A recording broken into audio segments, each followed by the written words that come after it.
જય શ્રી કૃષ્ણ. ભારતીય શિંગાડા અને વાનગીમાં આપનું હાર્દિક સ્વાગત છે. તો ચાલો આજે આપણે બનાવીશું ફરાળી બરફી ફક્ત 10 મિનિટમાં. તો ચાલો બનાવીએ. ફરાળી બરફીની બધી સામગ્રી તૈયાર છે. તો મેં અહીંયા લીધા છે 2 વાટક્યા શિંગદાણા, અને વજન પ્રમાણે ગણો તો 250 ગ્રામ છે શિંગદાણા. તો એની સામે મેં 2 વાટક્યા ભરીને ગોળ લીધો છે, એને એકદમ ઝીણો સુધારી નાખ્યો છે. એ પણ વજન પ્રમાણે ગણો તો 250 ગ્રામ છે. અહીંયા મેં લીધું છે ટોપરાનું ખમણ, અને માપ પ્રમાણે 1 વાટક્યો છે, વજન પ્રમાણે 70 ગ્રામ છે. અહીંયા મેં લીધો છે દૂધ પાવડર. તો વાટક્યાનું માપ જોવો તો અડધો વાટક્યો છે, અને વજન પ્રમાણે જોવો તો 60 ગ્રામ છે. જે આપણે દૂધ પાવડર માર્કેટમાં મળે છે એ જ છે. અહીંયા મેં ઘરનું ઘી લીધું છે ચોખ્ખું, 50 ગ્રામ લીધું છે, પણ એને ગરમ કરી નાખવાનું છે. અહીંયા મેં એલચી પાવડર લીધો છે 1 ચમચી. તો પહેલાં આપણે છે આ શિંગદાણા એને શેકવાના છે. તો મેં અહીંયા એક લોયું પણ લઈ લીધું છે, ને ધીમા ધીમા ગેસ ઉપર એને ગરમ પણ કરવા મૂકી દીધું છે. તો પહેલાં આપણે શિંગદાણાને શેકી નાખવાના છે. ધીમે ધીમે હલાવતું જવાનું છે, શેકતું જવાનું છે, દાજી ન જાય એનું ધ્યાન રાખવાનું છે. શિંગદાણા આપણા શેકાશે પછી જ આપણે એને ફોતરા કાઢવાના છે, એટલે સરસ મજાના પહેલાં શેકી નાખવાના છે. અને આ ફરાળી બરફી છે તો એ તમે બધા કોઈ પણ વ્રતમાં કે એમાં પણ તમે ખાઈ શકો છો.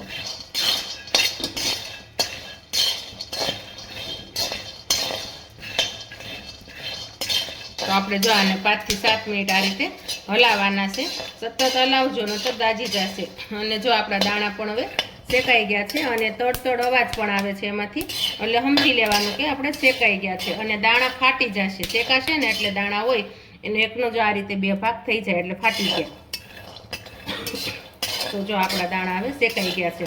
હવે આપણે ગેસ બંધ કરી દેવાનો છે, અને લોયું ગરમ છે એમાં જ આપણે આને 1 મિનિટ સુધી હલાવશું. ગરમ લોયું હોય ને એમાં આપણે થોડું ઘણું બાકી હશે દાણા એ શેકાઈ જશે. તો આવી રીતે દાણા તમારે શેકવાના છે, અને થોડાક જ ઠરે ને ત્યાં જ આપણે ફોતરા કાઢવાના છે, સાવ નથી ઠરવા દેવાના. અને બહુ પણ ગરમ હશે તો પણ તમે દાજી જશો, ફોતરા નહીં નીકળે. એટલે મીડિયમ હોય ત્યારે આપણે એના ફોતરા કાઢી નાખવાના છે. તો જો આ રીતના આપણો દાણો પણ ફાટી ગયો છે, અને જો આ રીતે ફોતરા પણ નીકળે છે, એકદમ મસ્ત ફટોફટ નીકળી જાય છે. જો આ રીતે એટલે આવા દાણા આપણે શેકવાના છે. જો આપણા દાણા શેકાઈ ગયા છે સરસ.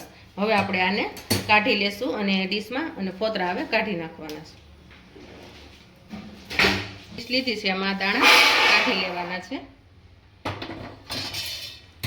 હવે આપણે એના ફોતરા કાઢવાના છે. તો હું તમને બતાવું કઈ રીતે આપણે એના ફોતરા કાઢશું. તો આ રીતે ઘસીને કાઢશો એટલે જો ફોતરા આવી રીતના નીકળી જશે. તો બધા દાણાના આ રીતે ફોતરા કાઢવાના છે. તો ચાલો હું આ રીતે બધાના ફોતરા કાઢી નાખું. તો આપણે અહીંયા જો શીંગના બધાના ફોતરા આપણે નીકળી ગયા છે. તો આ રીતે બધા કાઢી નાખવાના છે, અને હવે આને આપણે મિક્સર જારમાં પીસવાના છે. તો મિક્સર જાર આપણે જ્યાં નાનો હોય છે એ જ લેવાનો છે, એટલે એમાં વ્યવસ્થિત રીતે પીસાશે તમારે. અને એને બહુ એકદમ ઝીણા નથી પીસી નાખવાના, અચકચરા પીસવાના છે. એટલે હું તમને બતાવું કઈ રીતે પીસવાના છે. આખો અડધો આટો આપણે ફેરવવાના છે.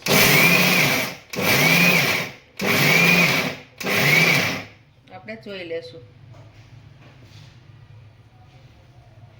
આ બાજુમાં સાઈડમાં ચોંટ્યું હોય ને આપણે વચ્ચે લઈ લેવાના, એટલે આખા દાણા નો રહે.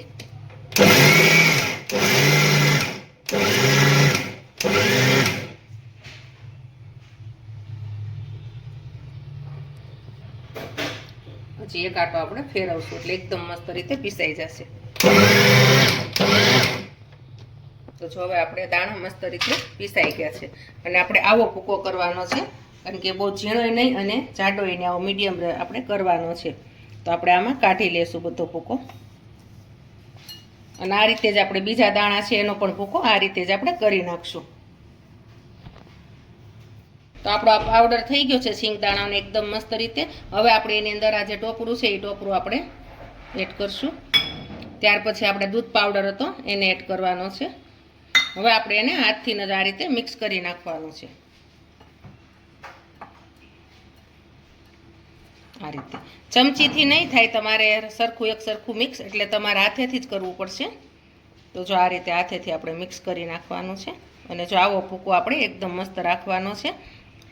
જો બહુ જાડો નથી, ઝીણો નથી, આવો આપણે ભૂકો રાખવાનો છે, એટલે મસ્ત રીતે થશે. તો આ બરફી છે ને તમારે કરવી હોય તો સાવ જ સહેલી છે, આ જરાય પણ અઘરી નથી અને ફટોફટ બની જશે અને ફરાળમાં પણ આ ખાઈ શકશો તમે. તો આપણો જો હવે આ ભૂકો એકદમ મિક્સ મસ્ત રીતે થઈ ગયો છે. હવે આપણે એને અહીંયા મેં ગરમ લોયું મૂકી દીધું છે અને થોડુંક જાડા તળિયાવાળું હોય એવું આપણે લેવાનું છે. એટલે મેં આવું લીધું છે કારણ કે દાજે નહીં ને એટલા માટે. તો એમાં આપણે જે ગરમ પેલા ઘી કરેલું હતું ને એ આપણે એડ કરશું. ગરમ ઘી આપણે પહેલા આમાં એડ કરી દેવાનું છે. હવે એની અંદર આપણે જે ગોળ લીધો હતો એ ગોળ આપણે નાખીશું 2 વાટક્યા, કારણ કે 2 વાટક્યા સિંગદાણા છે એટલે આપણે 2 વાટક્યા ગોળ લેવાનો છે. અને ગોળને જો આ રીતે તમે ઝીણો ઝીણો સુધારી નાખજો એટલે તમારે ફટોફટ આ ઓગળી જશે. અને આ રીતે એને હલાવવાનું છે. આની ચાસણીને એવું કંઈ નથી લેવાનું, પણ આપણો ગોળ એકદમ મસ્ત રીતે ઓગળી જાય ને આમ મેશ થઈ જાય સરસ ઘીયારે, પછી જ આપણે એમાં જે કંઈ કરવાનું છે એ હું તમને કહીશ કઈ રીતે કરવાનું છે. તો પહેલાં ગોળ આપણે એકદમ મસ્ત રીતે ઓગાળી નાખવાનો છે. તો આને 1 થી 2 મિનિટ આ રીતે હલાવવું છે એટલે ગોળ આપણે એકદમ મસ્ત રીતે ઓગળી જશે. તો જો આપણો ગોળ આ રીતે આપણે ઓગાળવાનો છે. આપણો ગોળ પણ ઓગળી ગયો છે અને આ રીતે આપણે એમાં બબલ્સ થવા મળશે. જો બબલ્સ થાય છે એવા, એટલે આવા બબલ્સ થશે ત્યાર પછી આપણે એમાં ભૂકો છે એ બધો એડ કરી દેવાનો છે.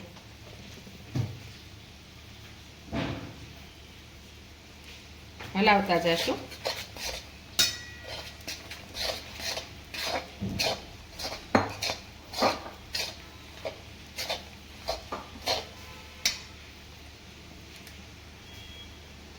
હવે આપણે બધો ભૂકવામાં એડ કરી દીધો છે.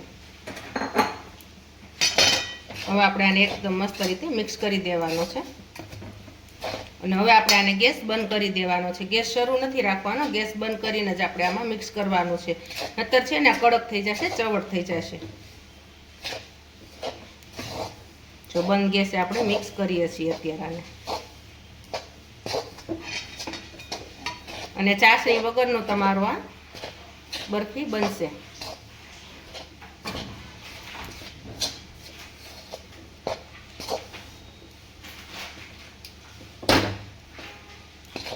જો હવે આપણે મિક્સ થઈ ગયું તો આને એકદમ રીતે હું મિક્સ કરી નાખું.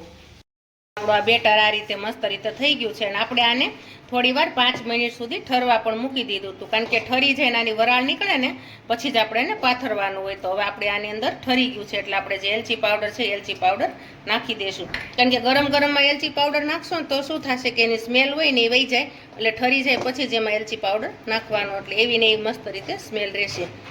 અને હા, જો ઘણી વાર તમારે આવું બેટર ન થયું હોય અને છૂટું રહેતું હોય, તમને એમ થાય કે છૂટું રહે છે, આ ભેગો લચકો નથી થતો, તો તમે એમાં ગરમ પાણી થોડુંક કરી અને એનો છટકોરો પણ નાખી શકો છો. પણ જરાક જ છટકોરો નાખવાનો છે, એ ધ્યાન રાખવાનું છે, બહુ ન વધી જાય એનો. તો જો આપણે એલચી પાવડર પણ મિક્સ થઈ ગયો છે આ રીતે. અને અહીંયા મેં એક ડીશ લીધી છે, એને મેં ઘી પણ લગાવીને રાખ્યું છે.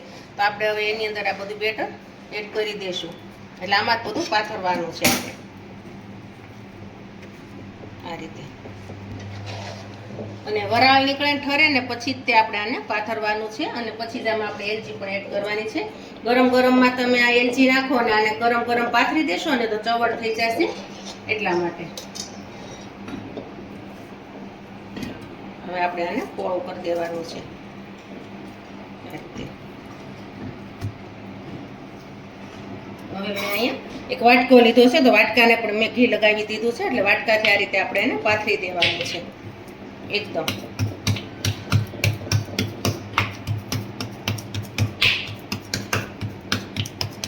આ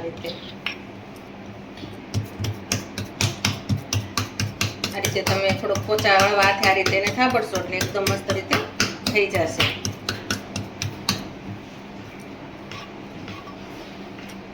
અને આને આપણા પાથરા પછી આપણે આને અડધી કલાક સુધી એને ઠરવા મૂકવાનું છે. તો પંખે મૂકી દેવાનું છે. અને જો તમારે ઝડપ હોય, એમ થાય કે આપણે તાત્કાલિક આને કાંઈ પણ કોઈને પીરસવું છે કે ખાવું છે કે ક્યાંય આપણે મોકલાવવું છે, તો તમે આને ફ્રીજમાં પણ 10 મિનિટ સુધી રાખી મૂકો છો, તો તમારે તરત જ ત્યાં કડક થઈ જશે. નકર તમારે જો શાંતિ હોય તો તમારે અડધી કલાક તો આને પંખે રાખવાનું છે, પછી જ આના પીસ પાડવાના છે. તો જો મસ્ત રીતે આપણે પથરાઈ ગઈ છે આપણી બરફી. હવે આપણે એની ઉપર પિસ્તાની કતરણ છે એ આપણે આની ઉપર વેરવાની છે. જો તમારા લોકોને આની ઉપર બદામની પણ કતરી ભાવતી હોય તો તમે બદામની કતરી પણ આની ઉપર વેરી શકો છો. મેં અત્યારે ખાલી પિસ્તા જ લીધા છે, એટલે પિસ્તા જ ઉમેરું છું આની ઉપર. જો આપણી બરફી એકદમ મસ્ત રીતે થઈ ગઈ છે. હવે આપણે એને પાછું જરા જરા આ રીતે દબાવી દેવાનું છે, ઘી વાળો વાટ્યો છે એનાથી, એટલે ખરી ન જાય આપણી આ કતરી. મસ્ત રીતે આપણે સેટ થઈ ગઈ છે આપણી બરફી. આપણે આ મીઠાઈ ઠરવા મૂકી હતી અને 10 મિનિટ થઈ છે, તો હવે આપણે આને કટિંગ કરી નાખવાની છે. અને કટિંગ કર્યા પછી આપણે આને 20 મિનિટ આપણે ફ્રીજમાં મૂકી દેવાની છે, કારણ કે બહુ આને રહેવા દેશો તો કડક થઈ જશે, એટલે આપણે પીસ નહીં પડે, એટલા માટે અત્યારે પીસ પાડી નાખવાના છે. પછી આપણે જો 20 મિનિટ ફ્રીજમાં મૂકશું એટલે એકદમ મસ્ત રીતે સેટ થઈ જશે. તો પીસ જો તમારે નાના મોટા જેવા પાડવા હોય તમારી હિસાબથી ને તમે પાડજો, બહુ નાના નહીં મોટા નહીં, મેં એ રીતે પાડ્યા છે. તો જો આ રીતે આપણે બધાને પીસ પાડી નાખવાના છે. મેં કાજુ કતરીના શેપમાં પીસ પાડ્યા છે. તમારે જો ચોરસ પાડવા હોય તો તમે ચોરસ પણ પાડી શકો છો. તો જો આ રીતે હું આને બધાને પીસ પાડી નાખું છું અને હવે આને 20 મિનિટ ફ્રીજમાં મૂકી દઉં છું સેટ થવા. તો આપણી આ ફરાળી બરફી તૈયાર છે. તો તમે જરૂરથી મારી આ રેસીપી ટ્રાય કરજો. વિડીયોને લાઈક કરજો, શેર કરજો, સબસ્ક્રાઈબ કરજો. જય શ્રી કૃષ્ણ.